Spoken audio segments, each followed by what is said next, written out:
जब पिछली बार सरकार ने रोक लगाई थी छात्र संघ चुनाव के अंदर, उसके बाद जब वो वापस चालू हुए, पिछले 3 महीने पहले गहलोत सरकार ने छात्र संघ चुनाव पे रोक लगाने का काम किया ताकि आने वाले विधानसभा चुनाव में उनको किसी प्रकार का वोटों का डेंट ना लगे। इसको देखते हुए राजस्थान का एकमात्र ऐसा राजनेता था जिसने जयपुर के अंदर विद्याधर नगर के अंदर हजारों युवाओं की रैली करके एक मैसेज दिया कि छात्रों के हित की बात करनी पड़ेगी, छात्रों को छात्र चुनाव की वापसी देनी पड़ेगी, छात्र संघ चुनाव वापस करवाने की बात है।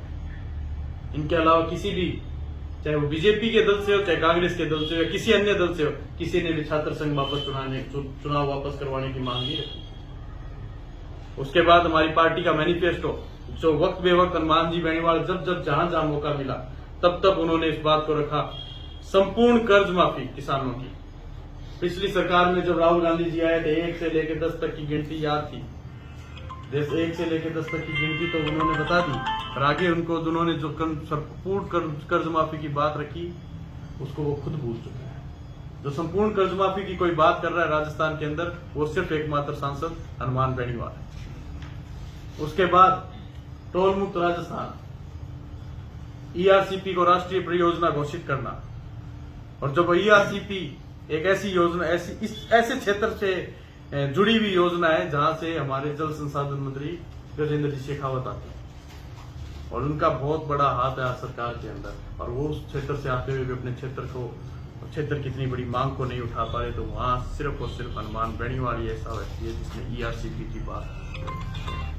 आज ईआरसीपी की बात कर रहे हैं राजस्थान के स्तर पर, हम बात करेंगे राजस्थान के स्तर की, तो तब हम भादरा की बात करते हैं तो हमारी भी सिद्धमुख योजना और अमर सिंह ब्रांच दोनों वितरिकाओं में हमारे लिए हमारा जो आवंटित पानी है वो आज आधे से भी कम किसानों को मिल रहा है, जिसके कारण टेल के ही नहीं लगभग जो हेड के किसान हैं उनकी भी बारियां पिटने लगी।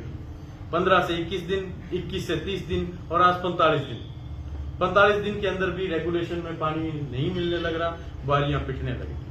पिछले कुछ दिन पहले भिरानी में किसान आंदोलनरत थे, राष्ट्रीय लोकतांत्रिक पार्टी उनके साथ है। और रही बात मुफ्त बिजली की, इकलौता ऐसा नेता है जो राजस्थान में मुफ्त बिजली की बात करता है। निठाणा वाला प्रकरण हम सभी को याद है, हमारे क्षेत्र के अंदर तहसील के अंदर 1 साल से ऊपर तक एक धरना प्रदर्शन चालू हुआ था, एक आंदोलन का रूप लिया था। जिस नेता ने उसकी शुरुआत करी थी वो नेता उनको छोड़ के भाग गया और उनको अपने स्तर पे वो लड़ाई लड़नी पड़ी। और उन साथियों को मैं एक चीज आपके मार्फत से कहना चाहता हूँ, उन साथियों की लड़ाई आज राजस्थान के अंदर आज फल देने लग रही है। आज राजस्थान के अंदर उनकी लड़ाई का फल बाकी जनता को मिलने लग रहा है। आज राजस्थान के अंदर बिजली व्यवस्था में बहुत सुधार हुआ है, पर वहीं बिजली की कटौती भी बहुत होने लगी। और उसके बाद एक नई पार्टी है, वक्त लगता है बनने में, वक्त लगता है पनपने में। एक नेता नहीं बनता कुछ एक दिनों में, एक पार्टी को चलाना, वो भी पूरे राजस्थान जैसे बड़े क्षेत्र में, छोटी बात नहीं। पर उसके लिए हमें बूथ लेवल पे, विधानसभा स्तर पे और लोकसभा स्तर पे बहुत मजबूती के साथ तैयारी करनी पड़ेगी। और यही एकमात्र ऐसी पार्टी है, भादरा के लिए मैं एक मैसेज देना चाहता हूं कि आने वाले ब्लॉक और जिला परिषद चुनाव में सबसे ज्यादा अगर कोई किसी को चुनौती देगी तो वही इकलौती राष्ट्रीय लोकतांत्रिक पार्टी। युवाओं के लिए जिस प्रकार हमारी पार्टी के अभी स्टूडेंट विंग नहीं है, और हमने पिछले इस चुनाव के लिए भी हमने वार्ता की थी सुप्रीमो साहब से, उन्होंने कहा था कि हम किसी पार्टी के साथ अभी नहीं जाएंगे और हमारे साथी भी खड़े नहीं करेंगे क्योंकि हमने अभी तक किसी प्रकार का स्टूडेंट विंग नहीं बनाया।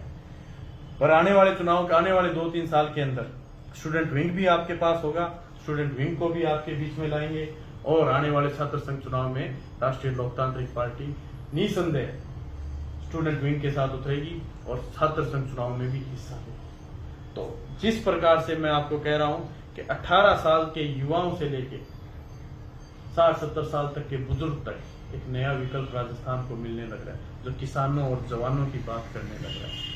25 तारीख को वीडीएस पैलेस में हनुमान बेनीवाल साहब आ रहे हैं।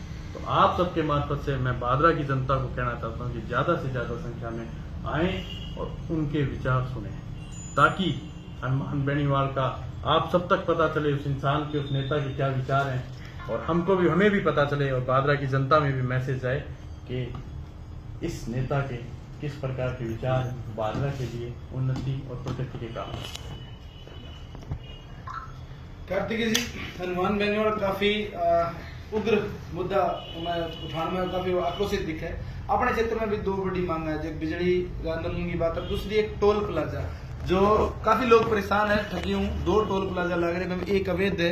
अवैध की काफी बार शिकायत भी हुई है लेकिन मेरे पर कोई कार्रवाई करने लग रही है। हालांकि चुनावी टाइम में कई नेता वादा करते हैं, तो थारे एजेंडे के अंदर आज चीज शामिल रहेगी जनता के मार्फत जो एक मैं आपको एक छोटा सा किस्सा बता देता हूँ। मेरे कुछ साथी अभी कुछ दिन पहले जोधपुर गए थे, बोल भाई साहब जोधपुर जा रहे हैं, टोल ज्यादा लगेगा, क्या करें। मैं आप राष्ट्रीय लोकतांत्रिक पार्टी का झंडा बांध लीजिए अपनी गाड़ी के आगे, आपके टोल नहीं लगेगा। और इस बात के ऊपर उन्होंने एक भरोसे के ऊपर वो झंडा बांध के वो जोधपुर गए और जोधपुर से वापस आए, उनका 1 रुपये भी टोल का नहीं लगा पूरे रास्ते में। बात है लीडरशिप की, बात है नेतृत्व की। मैंने इस टोल के लिए आवाज उठाई थी, लड़ाई भी लड़ी थी, आज भी वो फेसबुक पे पड़ी है, मैंने कोई वीडियो भी डाली थी, पर जब लीडरशिप बेकार थी मेरी नहीं चल पाई। ये रियलिटी है। मैं क्या लड़ता, मैं अकेला किस तरीके से, मैं अकेला क्या लड़ाई लड़के मैं एक टोल को हटाने की क्षमता रखता हूँ। मुझसे तो एक ईंट नहीं लेगी अकेले से, और टोल हटाना तो बहुत बड़ी बात है। और उसके लिए मुझे पूरे संसाधन चाहिए, मुझे नेतृत्व चाहिए, ऊपर से भी पूरी ताकत चाहिए। लड़ाई सबके साथ मिलकर लड़ी जाती है, अकेला लड़ाई लड़ेगा सामने ज्यादा होंगे, कमजोरी आ जाएगी। आज से 2.5 साल पहले मैंने इसी टोल प्लाजा की बात करी थी, वीडियो भी डाली थी, तब लोगों ने विरोध भी किया था, पर मैंने उस चीज में बोला कोई बात नहीं, ये वक्त बेवक्त की बात है, वक्त आने पे टोल की भी बात रखी जाएगी। और ये हमारी पार्टी का मैनिफेस्टो है, टोल मुक्त राजस्थान। और बिजली बिल की भी बात है, बिजली बिल हनुमान जी बेनीवाल के क्षेत्र में जो लोग बाग के बिजली बिल हनुमान बेनीवाल के क्षेत्र में हर घर में 3-3 एसी 4-4 एसी है और कोई बिजली का बिल भरने नहीं जाता है। उसके लिए हनुमान बेनीवाल का सीधा संदेश है, कोई बिजली का बिल काटने, बिजली का मीटर फाड़ने आए तो सीधा मेरे पास फोन करना। और पूरे खींवसर के अंदर, पूरे नागौर के अंदर, खींव जोन की खुद की विधानसभा है, कोई बिजली का बिल नहीं भरता। आज की प्रेस कॉन्फ्रेंस या मान के चलना कि भादरा के अंदर आरएलपी उम्मीदवार कार्तिकेय डूडी करने लगे, प्रतिनिधि तो मांस का चीज ने टिकट लगभग क्लियर है। राजेंद्र जी, मैं आपके मार्फत से ये जरूर कहना चाहता हूँ कि लड़ाई नेतृत्व आगे बढ़ के मैं लड़ रहा हूँ, और साथी बहुत हैं। कुछ साथी ऐसे थे जिनको आरएलपी के नाम से जुड़ना चाहते थे, पर कोई लेके चलने वाला नहीं था उनका। आज तहसील में एक एक दाने की तरह मैंने एक एक हीरे को तराशा है। और आज जो लोग हनुमान बेनीवाल से अंदरूनी रूप से जुड़े हुए थे पर उनको रास्ता नहीं पता था, उनको जोड़ के, उनको संजो के आगे बढ़ रहा हूं। और निश्चित तौर पे ये मान के चलिए, हम लड़ाई हनुमान बेनीवाल और राष्ट्रीय लोकतांत्रिक पार्टी की लड़ रहे हैं। नेतृत्व चाहे कोई भी करे, अगुवाई चाहे कोई भी करे, हमें पार्टी को मजबूत करना है। कार्तिक जी, अभी आपने बताया कि भाजपा पिछले जनप्रतिनिधि और वर्तमान जनप्रतिनिधि को हराने के लिए बादरा की जनता एकजुट हो रही है, तो ऐसी क्या बात है कि वर्तमान विधायक और पिछले विधायक ने ऐसा क्या काम कर दिया जिसको हराने के लिए एकजुट हो रहे? अभी आपने काम नहीं किया था, यहाँ काम नहीं हुआ है बादरा के अंदर ना। आप ये मान के चले, एक तो जब पिछले योजना की आपको मैं याद दिलाऊं तो ये थोड़ी आपको कड़वी जरूर लगेगी। नहीं, मैं मतलब आपके मार्फत कुछ लोगों को भी कड़वी लग सकती है। जब पिछली योजना का जो चुनाव था उसके अंदर रहा था कि गांधी वाले को हरा लो, इससे बुरा आदमी नहीं। सब पार्टी, सब लोग एक हुए थे कि ये हटना चाहिए, उससे बुरा आदमी कोई नहीं। तो वो उस टाइम आपको बुरा लग रहा था, आज अच्छा क्यों लगने लग गया? उससे भी बुरा एक और आ गया।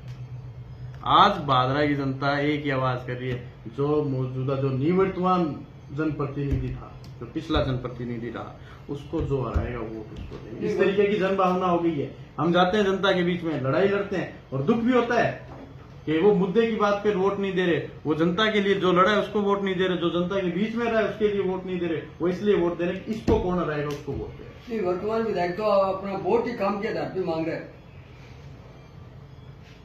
वर्तमान विधायक तो वोट ही अपने काम के आधार पे मांग रहा है। तो आप ढोलकी देख लेना साहब, आप वर्तमान विधायक काम के आधार पे मांग रहा है तो खाली रह जाए। कार्तिकेय जी, भिरानी के अंदर 60 दिन आंदोलन चल रहे और एक चर्चा भी चल रही कि हनुमान बेनीवाल समर्थन देना। इसके हालांकि थारी नजदीकियां हनुमान बेनीवाल बात भी थारी हुई है, शायद हेड के ऊपर भी बात मैंने याद है, बात हुई थारी। क्या कारण रहे होगा हनुमान बेनीवाल ना आने को कारण, या कोई और राजनीतिक कारण है? क्योंकि किसानों ने बड़ी उम्मीद थी कि हनुमान बेनीवाल जो है जल्द ही धरने समर्थन देना होगा। देखिए साहब, मैं वहां पहुंचा था, पार्टी का आज के दिन प्रतिनिधि तो कर रहा हूं बादरा से।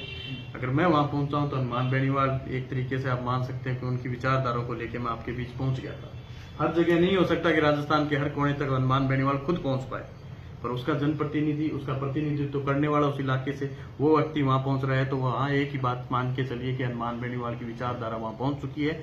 और मैंने उस दिन भी हेड पर था, और उसके बाद जब भगत सिंह जी की जयंती थी उस दिन भी मैंने कहा था आप निश्चिंत रहिए, हम आपके साथ हैं, जिस दिन आपको हमारी जरूरत पड़ेगी उस दिन हम पीछे। कार्तिक जी, एक बड़ी चर्चा रहती है क्षेत्र में, क्योंकि आपका परिवार जो डूडी परिवार है बहुत बड़ा परिवार है, उस परिवार में अलग अलग 4 धड़े वर्तमान में देखे जा रहे हैं। तो आपने क्या दावेदारी जताने से पूर्व, कोई डिसीजन लेने से पूर्व कोई परिवार में मंथन किया है, कोई ऐसा हुआ है? मैंने साहब आज से 2-2.5 साल पहले ही मंथन करा था परिवार में कि मैं अब इस डगर को आगे बढ़ाने वाला हूँ, आप सभी मेरा साथ दें। तो आज से 2-2.5 साल पहले ही परिवार के लगभग सभी सदस्यों ने मुझे कहा था मेहनत करो, आगे बढ़ो, जो आगे निकलेगा उसके साथ परिवार रहेगा।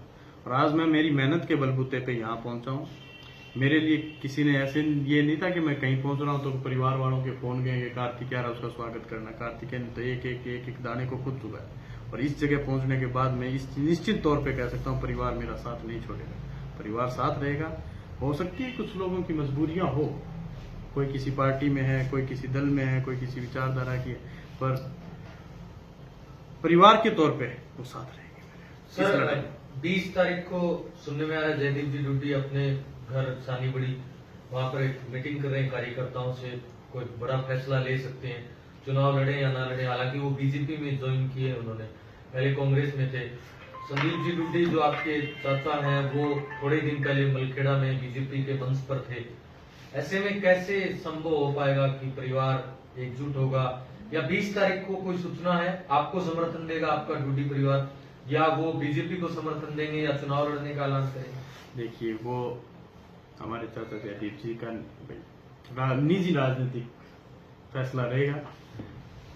जहां तक कि मुझे परिवार का है, मैं आपको ये चीज आप सभी के साथ, सभी साथियों से साझा कर लूं। जहां तक परिवार का है, परिवार के लगभग परिवार के सदस्य साथ रहेंगे। और एक बात मैं आप सबके माध्यम से एक चीज और कहना चाहता हूँ, आजकल किसके परिवार है? आजकल वोटर के घर पे भी जाते तो पहले परिवार का एक आदमी फैसला लेता था, उसके पीछे पूरे परिवार वोट दे देता था। गांव में 3-4 लोग होते थे जिसके पीछे पूरा परिवार जाता था। पर आज स्थिति ऐसी है कि बेटा अलग बात करता है, दादा अलग बात करता है, बाप बात करता है नहीं करता, वो अलग स्थिति है। आजकल हर घर की कहानी है। पर ये मान के चलिए राजनीतिक रूप से उनकी कुछ एक तरीके से आप मानिए मजबूरियां रहेगी, पर अंदरूनी रूप से वो मेरा पूरा समर्थन करेंगे। और मैं उस स्थिति में हूं कि मैं उस भरोसे पे आगे बढ़ सकता हूं कि परिवार मेरा मजबूती से हर कदम पे साथ देगा। सर, क्योंकि आरएलपी की एकमात्र प्रत्याशी आप अभी तक नजर आ रहे हैं, लेकिन कुछ बड़े नेता हैं जैसे जयदीप जी डूडी ही लगा लें या कोई और 1-2 नेता और है, क्या उनके जनाधार को देखते हुए कहीं टिकट ट्रांसफर ना हो जाए अगर वो चुनाव लड़ने का ऐलान कर दे? क्योंकि आरएलपी एक बड़ा विकल्प है सभी नेताओं के लिए। आरएलपी एक बड़ा विकल्प हुआ है सभी नेताओं के लिए इन कुछ दिनों में। जब आरएलपी को कोई विकल्प नहीं मानता था तब कार्तिकेय डूडी ने उसको विकल्प माना था अपना। और आज मेहनत करके बाधा तहसील में कहीं ना कहीं लोगों की जबान पे और लोगों के दिमाग में आरएलपी का कोई बखान हुआ है, तो उसके लिए कहीं ना कहीं मैं अपने आप को जिम्मेदार मानता हूँ। और आज कोई अगर आरएलपी की तरफ जा रहा है तो सभी साथियों कहना चाहता हूँ आप सबके मार्फत से कि मैंने एक अच्छी कारी करके आगे जो एक शाम को कारी लगाते हैं ना कि बुरी चीजें घर से दूर रहे, नेगेटिविटी दूर रहे, बढ़िया तरीके से मैंने कारी लगा रखी है। जाने की गलती मत करना, अंदर नहीं घुस पाओ। ऐसे कौन से मुद्दे रहेंगे जिनको लेकर आप चुनाव मैदान में जा रहे हैं? भादरा स्तर पे मेरा मुद्दा एक सबसे बड़ा रहेगा कि आज भादरा की जो स्थिति है कि शासन प्रशासन के ऊपर बिल्कुल भी कोई रोकथाम नहीं बचा है। शासन बिल्कुल भ्रष्ट हो चुका था पिछले 5 साल में। और एक व्यक्ति को अपनी एफआईआर कराने के लिए जनप्रतिनिधि या किसी भी प्रकार से किसी एक नेता का फोन करवाना पड़ता था कि एक एफआईआर लॉन्च करनी बड़ी मुश्किल हो जाती है। और बहुत से ऐसे मामले मेरे पास आते रहते थे जिसमें 156(3) में मैं कोर्ट से इस्तिगासा करवा के एफआईआर करवानी पड़ी थी मुझे, चाहे वो भादरा में हो, चाहे वो गोगामेडी में हो, चाहे वो भिरानी क्षेत्र के थाना में हो। अब रही बात, जब तक आपका शासन प्रशासन तंत्र जब तक सही तरीके से काम नहीं करेगा, आप जनता के अंदर बढ़िया तरीके से काम लाके नहीं रख सकते। मेरा सबसे सबसे सबसे अहम मुद्दा रहेगा कि मेरे शासन प्रशासन में बैठे लोग जनता को, गरीब को गणेश मानकर पूजा करे, उसको आने से पहले उसको पूछे कि बता तेरी रजा क्या है, बता क्या काम से आए। पहले उससे ये पूछा जाए कि काम आपका बताइए। लोग आजकल खुद बताने के लिए आते हैं, लोग सुनने वाला नहीं होते वहां पे। आज आप चाहे बिजली महकमा देख लीजिए, चाहे सिंचाई महकमा देख लीजिए, सबसे ज्यादा भ्रष्ट है हमारे बादरा के थाने। आप एक चीज को देखते रहिए, आज इन पिछले चंद दिनों के अंदर बादरा के अंदर तेल पकड़ा जा रहा है भारी मात्रा में, बादरा के अंदर चंदन पकड़ा जा रहा है, शराब माफिया पकड़े जा रहे हैं। और आसपास के क्षेत्र में मैं तो हैरान हूं, 18-18, 20-20, 22-22 साल के लड़कों के पास हथियार पाए जा रहे हैं। आप खुद सोच के देखिए क्या स्थिति है। आप किसी के साथ गाड़ी में बैठे उलझ भी नहीं सकते एक साइड के लिए, पता नहीं कौन क्या हथियार लेके आपके पास सारी कनपट्टी पे लगा दे। ये स्थिति है आज बादरा के अंदर। चिट्टा, अफीम और क्या क्या अनेक ऐसे नशे फैल चुके हैं जिसको आपको मेरे को तो नाम भी नहीं पता साहब उनके। और सबसे पहले हमें हमारा तंत्र दुरुस्त करना पड़ेगा, मेरा पहला मुद्दा। दूसरा मुद्दा रहेगा बादरा के, मैं जितनी राजनीति जानता हूं, जनता को काम पड़ता है 5% को, 95% जनता मांगती है मान सम्मान और इज्जत। मेरा परिवार बना था इज्जत और अपनायत के दम पर। मुझे वो इज्जत वापस कायम करनी है, वो अपनायत वापस काम करनी है। इस घर में जब चले तो एक नेता को देखते हुए ना चले, ये देख के चले परिवार का ही एक मेंबर है, परिवार का ही एक लड़का है जो आज बादरा का नेतृत्व कर रहा है या कुछ लोगों का नेतृत्व कर रहा है, एक जनप्रतिनिधि के तौर पर बैठा है, तो हमारा घर का बच्चा है। ये दूसरी चीज। तीसरी चीज, भालू दिखाने बहुत आएंगे, चुनाव भालुओं पे चलता है। लोग भालू बन के वोट दे देते हैं, 5 साल फिर भालू बने रहते हैं।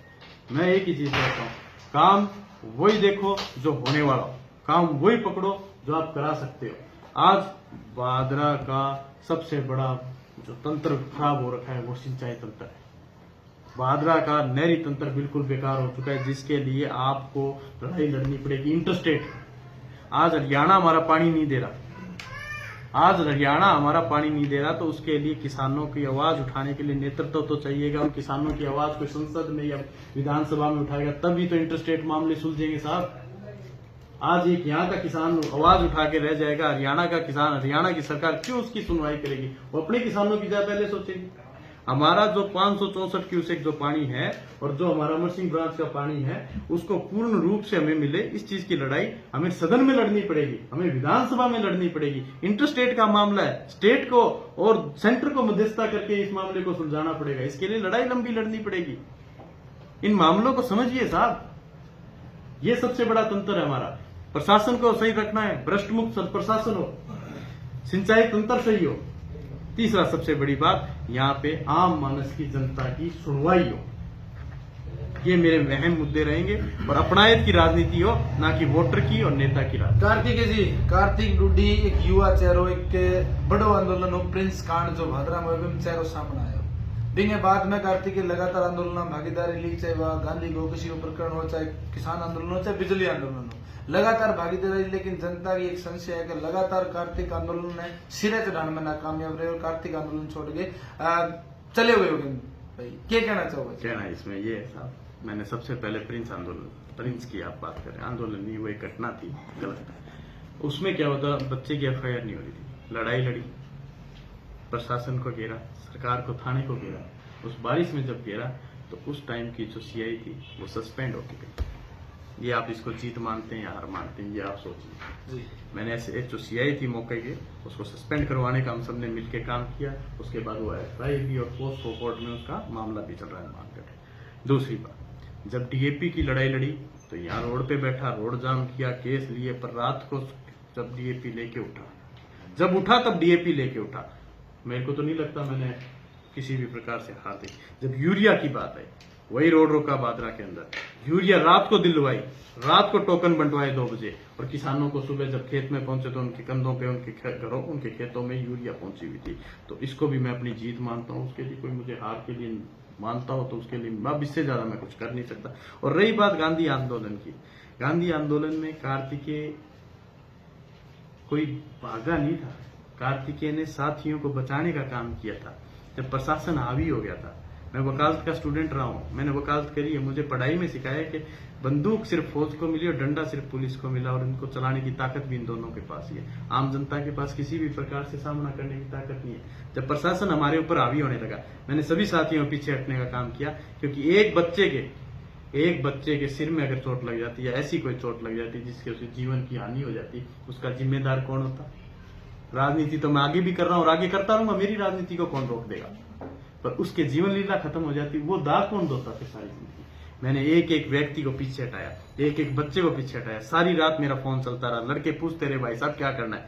मेरा एक एक व्यक्ति को आदेश था कि कोई भी सामने नहीं जाए, किसी के भी चोट लग जाएगी जिम्मेदारी मेरी होगी, हम ये प्रशासन के साथ लड़ाई फिर लड़ लेंगे।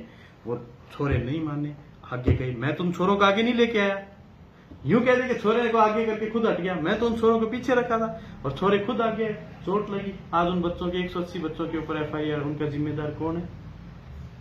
मैं तो उनको पीछे लेके गया था। अब मेरे पीछे अगर 4 लड़के हैं, उन 4 लड़कों की रक्षा करना भी मेरा धर्म पड़ता है।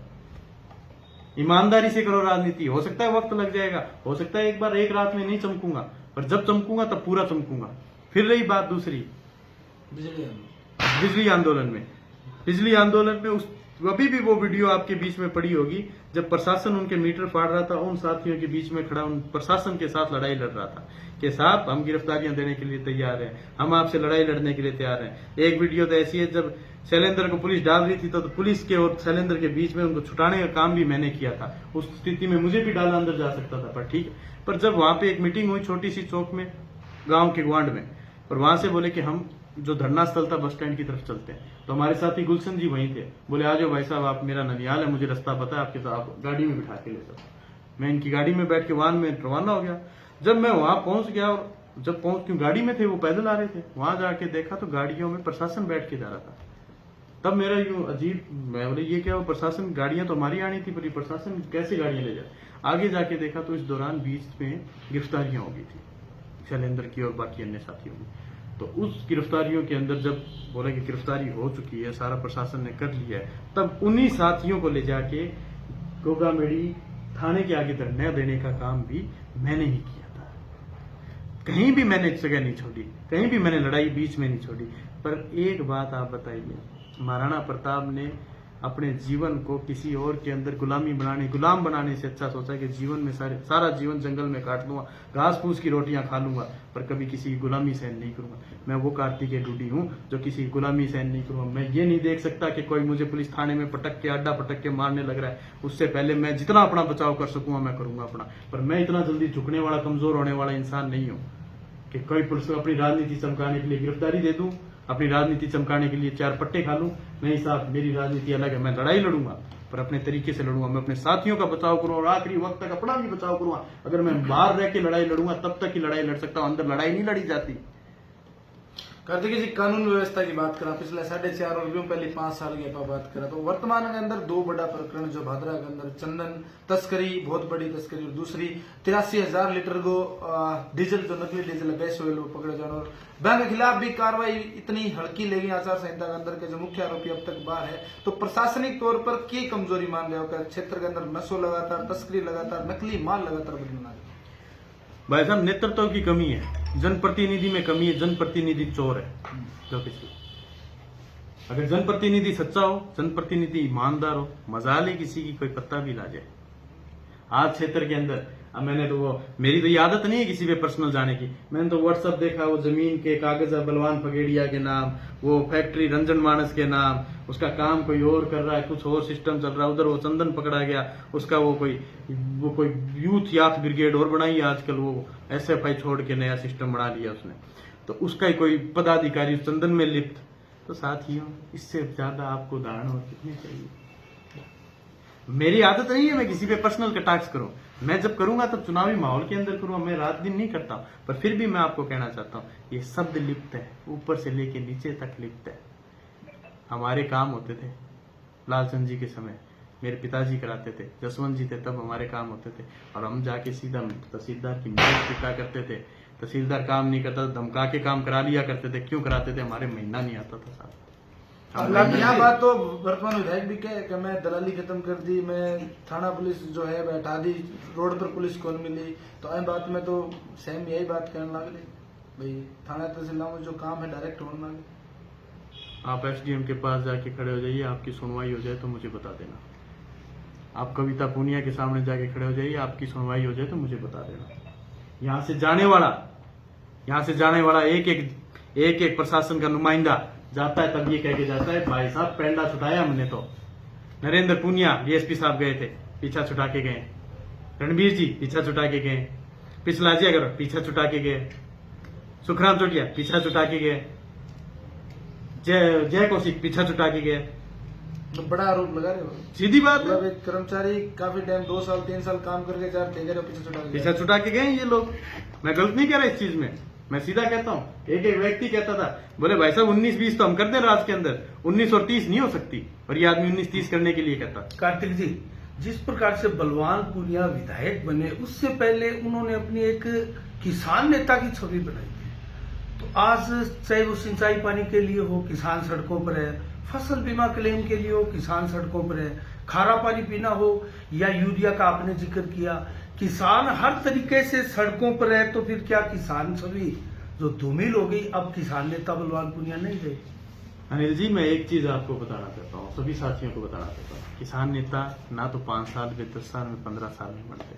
किसान नेता भगत सिंह जी थे, किसान नेता देवीलाल जी थे, किसान नेता कुंभाराम जी थे। और भादरा तहसील में अगर किसी ने ईमानदारी से किसान नेता का तगमा लिया है तो वो एकमात्र चौधरी लालचंद जी थे। संपूर्ण जिंदगी, संपूर्ण जीवन एक भी भ्रष्टाचार का दाग नहीं लगा। संपूर्ण जीवन कभी भी किसी से घूसखोरी का दाग नहीं लगा। उसके बावजूद एक काम किया था बड़ा, सिद्धमुख को लाने वाले भागीरथ वो थे। सिद्धमुख की लड़ाई लड़ने वाले, इतनी लड़ाई सारे जीवन लड़ने के बाद, उनके जाने के बाद उनको तगमा मिला कि ये हमारे क्षेत्र के किसान नेता थे। आजकल तो 5, 4, 3, 2 महीने में तो 5 साल के अंदर हम ही किसान नेता का तगमा दे देते हैं और उतार देते हैं। वो सच्चे किसान नेता हो तो ये तगमा हम ही देते हैं और हम ही उतारते रहते हैं। जो किसान नेता बनेगा उसको कम से कम 40 साल इस राजनीति में तप करना पड़ेगा। वर्तमान में 14 गांव बरानी क्षेत्र है, वो बड़ो हाईलाइट है, बड़ा नहर को शिलान्यास भी हुए है कि नजरियों देखने लग रहे थे जी। साहब, फ्रस्ट्रेशन चरम सीमा पे है। आज एक सपने का कोई आधारशिला रखे, कोई उसका लोकार्पण करे, कोई शिलान्यास करे, उस चीज का कोई इलाज नहीं। आज 14 वीरानी गांव में वो स्थिति है कि हमारे नहर की बात मत करना साहब, कभी आएगी तो हम ले लेंगे, हमें बेवकूफ बनाना बंद करो। वहां पे सिंचाई व्यवस्था के अलावा पेयजल की व्यवस्था सुनिश्चित करी जाए, उन लोगों के लिए बहुत बड़ा फायदे का काम होगा। साहब एक बात बताइए आपको, मैं कहता हूं, सिद्धमुख कैसे आई? सिद्धमुख का पानी था इसलिए आई। सिद्धमुख का पानी था, लड़ाई लड़ी गई, जर्मन योजना के तहत अकाल रात का पैसा आया, नहर बनी, क्योंकि सरकार के पास पैसा नहीं था। आज आप उसमें लिफ्ट, कुंभाराम लिफ्ट परियोजना में से पानी लाओगे, कुंभाराम लिफ्ट परियोजना में से पानी कहां से आएगा? आईजीएनपी से। आईजीएनपी के अंदर खुद मैं कहता हूं, आईजीएनपी के चीफ इंजीनियर की रिपोर्ट है जिसके अंदर उसने खुद बखान किया है, we don't have a single drop of extra water. हमारे पास एक बूंद भी एक्स्ट्रा पानी नहीं है। तो यहां पे 350 क्यूसेक पानी कहां से लाके देंगे? कहां है उसकी डीपीआर, कहां है फिजिबिलिटी, कहां है उसकी सर्वे रिपोर्ट? बिना आधार के कोई शिला रखे, वो आधारहीन शिला है। और ये आधार इन बातों की कोई जगह नहीं होती। अगर जनता मैं तो एक ही चीज कहता हूं, अभी भी भालू बन के वोट देते रहिए। मेरी राजनीति सीधी है, मेरी राजनीति साफ है। पेयजल की सुविधा, जो भी जनप्रतिनिधि है उन लोगों को बेवकूफ बनाने का काम ना करे, उनको पेयजल की सुविधा करे। अब उनका सिंचाई व्यवस्था से कोई आना, भाई अब लंबे समय तक कोई लेना देना नहीं रहेगा, क्योंकि लोग उनको बेवकूफ बनाना बंद करो। 20-30 साल हो गए उनको बेवकूफ बनाते हो कि आपके नहर लाएंगे। कहां से लाओगे नहर जब पानी है ही नहीं? जब नगमर सिंह ब्रांच और सिद्धमुख ब्रांच की बारियां पिटने लग रही है, आप वहां पे एक नई नहर की बात करने लग रहे हो।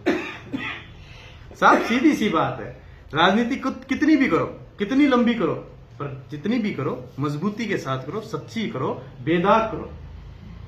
आपको थोड़ा समय लग सकता है पर लंबे टिकोगे। आज लोगों ने 15 साल का संघर्ष देखा, सिरमौर बनाया। सिरमौर क्या बनाया? परिवार ने जगह छोड़ दी तब जगह मिल गई। एक बार पीछे परिवार ने 2 जगह होकर चुनाव लड़ा, एक कोई बीच में और आ गया था, उसको जनता आज भी स्वीकार नहीं करती है। एक चुनाव और लड़ा दो, पीछे चुनाव लड़ा था, कहां जगह मिली? अब चुनाव लड़ा दो, टिकट ही नहीं मिली। मतलब परिवार की फूट की वजह से पिछले चुनाव में भी क्या होता, परिवार ने एक गलत फैसला ले लिया था जिसमें मैं उस टाइम भी साथ नहीं था। इसको जगह मिल गई, तो जनता ने भुगत लिया। अब जनता पीछा छुटाने के लिए तैयार, जनता रात दिन रो रही है, इस आदमी से पीछा छुटवा दो चाहे कोई भी आ जाओ, और उसके लिए सामने एक ही विकल्प दिख रहा है। वही बात आ गई जो शुरुआत में आई थी, वही बात वापस आ गई। अब वही लोग कह रहे हैं कि इस आदमी से पीछा कोई छुटवाए तो ये छुटवाए, हमें पता है इसके पास भी इज्जत नहीं होगी। मैं एक ही चीज कहता हूं, आज सारे जा तो रहे हो, जाओ जिधर देना है। ब्लॉक वाले चुनाव तक रुक जाओगे क्या? ब्लॉक वाले जिला परिषद तक, पंचायत चुनाव तक वहीं रुक जाओगे क्या? आज तो 80% गांव चला गया, ब्लॉक में तो उतरना पड़ेगा तो वहां जाओगे या मेरे पास आओगे? और मैं तो हिजने के लिए तैयार हूं, क्योंकि पुराना तो यही घर था। हिज्जे को बोई जो आपको है, बटा कौन ही हिज्जे कोई। और उनको तो आज भी पता है, लोग वोट दे रहे हैं उस घर को, पर आज भी कहते हैं चाय पानी नहीं है उस घर में। अभी पिछले साल 5 साल घना ही पैसा कमाया इस आदमी ने, पर आज भी तहसील में ये नाम नहीं कमा पाया कि चाय पानी और इज्जत उस घर में। आज हमारा 10 साल 15 साल 20 साल से परिवार राजनीतिक रूप से पिछड़ रहा है, पर आज भी तहसील के अंदर ये आवाज है कि चाय पानी इज्जत खाना रुकना ठहरना कभी कहीं किसी घर में, तो डूडी परिवार के घर में क्यों? ये हमारे संस्कार रहे, ये हमारी आधारशिला रही है। हम जब से एक ही चीज और कहता हूं आपके मार्फत, मुझे थोड़ा समय और लग सकता है, कोई बड़ी बात नहीं है। जिस तरीके से जमींदार के बेटे को किसानी नहीं सिखाई जाती, व्यापारी को बेटे को व्यापार, मुझे सेवा करनी मत सिखाना सब परिवार इस जनता की। मैं जिस दिन पैदा हुआ था ये देखने लगा था, आज तक अगर मेरी उम्र के 32 साल जनता की सेवा करते देखा है और खुद ने करी है। उसके लिए मुझे जनप्रतिनिधि बनने की जरूरत नहीं है। पद से बड़ा कद होता है, और कद मेरे परिवार का पहले भी था, आज भी है, आने वाले 10-15 साल तक और रहेगा। पर जिस तरीके की लड़ाई लड़ रहा हूँ, कार्तिकी जी, एक बड़ो काफी टाइम में बड़ो मुद्दा किसान भवन, और किसान भवन पिछले चुनाव में रहे, ए चुनाव में हालांकि बन के पूरा हो गया, लेकिन जनता के बीच में एक संशय है कि किसान भवन के अंदर एक पार्टी विशेष को दफ्तर होना, क्या वो किसान भवन है? किसान भवन के नाम पर एक सिर्फ दिखाओ करेंगे? मान बढ़ाओ MLA, मान बढ़ाओ विधायक की वर्दियों मन 25-30 हजार वोट बैठ जो किसान कौन बात के पास कौन बगा देता। मतलब कार्तिक डूडी ये बात कह रहा है किसान, सीधी बात है, ये किसान वो है, जनता का एक एक व्यक्ति का पैसा इसमें लगा है, किसानों का पैसा लगा है। किसी एक व्यक्ति ने कोई खुद के पैसे से नहीं बनाया, इसमें जनता का, मजदूर का, किसान का, तहसील के एक एक व्यक्ति ने अपने खून काढ़ी कमाई का पैसा दिया है। 5 रुपए दिए, किसी ने 10 रुपए दिए, किसी ने 100, किसी ने अपने ब्योंत के हिसाब से 1000, तो जितने भी दिए। उसमें आपका पार्टी चलाने का कोई काम? मैं मेरे घर में चलाने लग रहा ऑफिस, मेरे पास 5 रुपए होंगे, मैं उधर खोल लूंगा मेरा ऑफिस, जगह पड़ी। मैं किसी और के पैसे की लेके बनाई जगह पे अपना पार्टी का ऑफिस बनाऊंगा? और छुटवाने का दम है तो ये बीजेपी छुटवा देगी अगले कार्यकाल में, जब आपके पास राज आएगा बीजेपी का। और नहीं छुटवा पाए तो राज देके देखो, बार भगा के नहीं मारू तो मेरा नाम बदल दी। सीधी सी बात है। गलत काम ना तो करता ना सहन करता, मेरी कलम में ताकत होगी भला कर दूंगा, ना तो गलत काम करूंगा ना गलत काम करने दूंगा। मैं तो थोड़ा शुरुआत नहीं हो पाई, इसलिए थोड़ा धीरे धीरे, परिवार का भी मेरे पे वजन है, संस्कारों का भी वजन है। इलाज नहीं है, मैं थोड़ा हैंग हो जाता हूँ चलते चलते, पर इलाज नहीं है, गुस्सा आ जाता है गलत काम के लिए। कार्तिक जी, आप 2.5 साल से RLP में, और 25 तारीख को सुबह में आपका हनुमान बेनीवाल भी आ रहा है, तो 2.5 साल वो हो गए, चुनाव आ गए हैं, चुनाव आप लड़ रहे हो, तो अभी तक आपने अपना संगठन में कितने तो सदस्य बना लिए? क्या संगठन की रूपरेखा आपकी क्या बना रखी है? आप सिंगल मैन हो या कुछ और भी आपके पास? मैं साहब मेरे ताले नहीं दिखाता, क्योंकि नहीं, लोग, मैं मेंबर कितने? मेंबर बहुत है, मेंबर की कोई गिनती नहीं होती। ये तो जनता है, बढ़ती रहेगी घटती रहेगी। मतलब- मैं उन लोगों में से हूँ, मेरे पास कितने ताले और कितनी ताले। उम्मीदवार के बाद में मतदाता ही है या कोई संगठन भी आप? मेरे पास संगठन भी मजबूत है, मेरे पास युवाओं की शक्ति भी बहुत है, और मेरे पास सबसे मजबूत है जो परिवार के जुड़े लोग थे, परिवार थे, वो आज भी अंदरूनी रूप से मेरा साथ देना चाहते हैं, चाहे उनके ऊपर 100 मजबूरियां रही हो। दूसरी सबसे बड़ी बात, आपको एक बात कहता हूं, एक तो आपका विरासत में मिला हुआ धन होता है, एक आपकी खुद की ताकत से अर्जित करते हो। मैं मेरी ताकत से अर्जित कर रहा था 2.5 साल से, उसके बाद मुझे विरासत में भी मिला है, पर मेरा लगभग जो विरासत का धन है वो मेरे परिवार ने पिछली साल अडाने रख दिया। उसके लिए मुझे मूल भी भरना पड़ेगा, दुगनी मेहनत करके ब्याज भी भरना पड़ेगा, पर निश्चित रूप से मेरा जितना धन था परिवार का उसको मैं वापस मेरी जगह लाने का काम करूंगा, चाहे मुझे उसके लिए 10 साल और लग जाए। निश्चित तौर पे जनता के बहुत प्यार मिला, तभी आज आपके बीच में इस जगह तक पहुंच गया। नहीं तो आज जब पहले दिन जब घर से चला था और उसके आज के दिन में रात दिन का अंतर है। और ये सिर्फ इसी वजह से हो पाया क्योंकि आप लोगों ने बहुत प्यार दिया और बहुत मेरी हिम्मत बढ़ाई, ताकि मैं टूटू ना, मैं कमजोर ना पड़ूं और अपनी लड़ाई को इसी तरीके से कायम रखूं। चलिए क्या मैसेज देना चाहेंगे सर आप उनको? मैसेज मैं भादरा की जनता को। भादरा की जनता को एक ही चीज का देना चाहूंगा, टाइम नजदीक है, लड़ाई बहुत लड़ ली, कंधों पे बहुत वजन आ गया, साथी सब मिलके कुछ कुछ वजन कंधे का कम करे, खुद अपने हिसाब से वजन अपने हिसाब से लेते रहे। और इस लड़ाई में, इस संग्राम में जो 25 नवंबर को होने वाला है, उसमें मेरा मजबूती के साथ दे।